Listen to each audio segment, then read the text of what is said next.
So finishing up my random thoughts on the way to work. I had quite a few days off for vacation. So today is my first day back after vacation, and I'm like, with so much going on in the world, will I have a job when I get back? So I guess I'll random thought on that for a minute. As to say, like, even before I had went off to vacation and we had to submit those 4 or 5 answers to questions that they gave and submitted to OPM, blah, blah, blah. And so I think I said this already, that somebody said, Emily, it's not funny, because I made a joke, and always trying to make a joke and find light into a situation. That's just my coping mechanism, and but then I got serious, and I was like, try to think of it like there's always a way around things. Like if I don't have my job, I'm not going to let it destroy me. Like I won't consider taking myself out or taking someone else out, as far as losing lives and stuff. I will figure out a way to deal with it. And because that's one of those things where you say when you can't change things in life, you only, how do they say that, where you only worry about the things that you can change.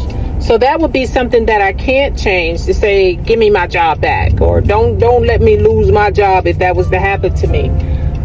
No, I would have to adjust and deal with it. And so I understand, people say, they were crying and praying and just didn't know what to do and things of that nature. And I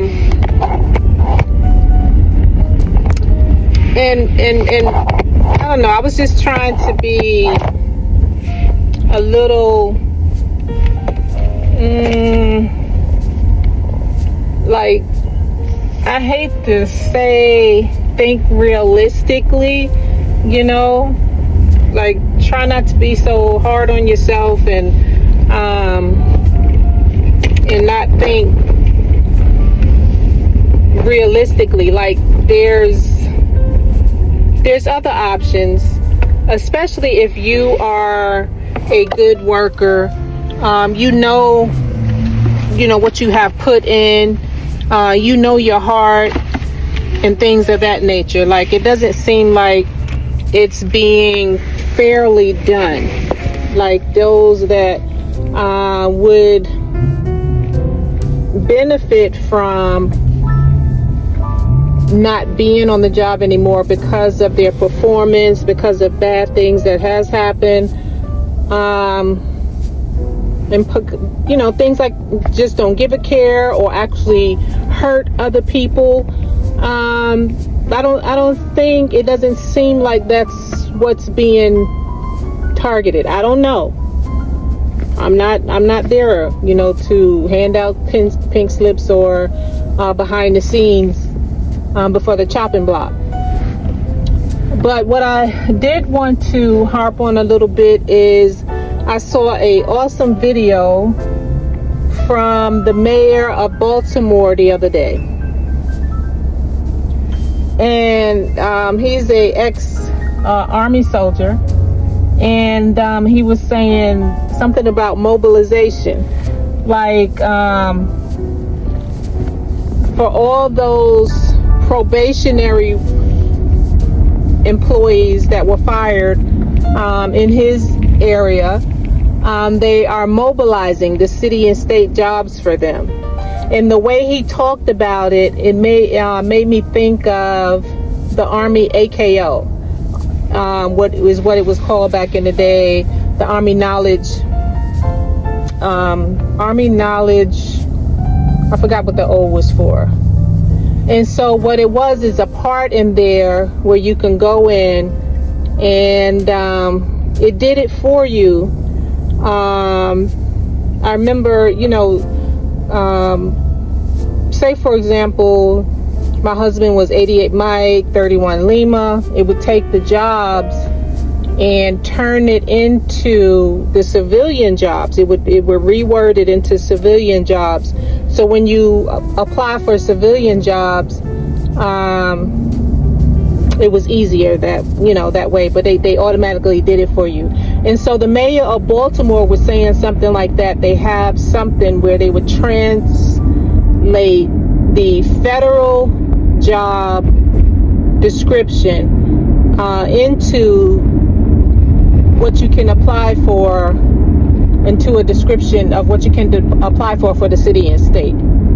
Then another thing he said, which sounded amazing to me. If I was younger, I would definitely go for this, is where they are teaching you, giving the program because they are short on teachers in the schools, right?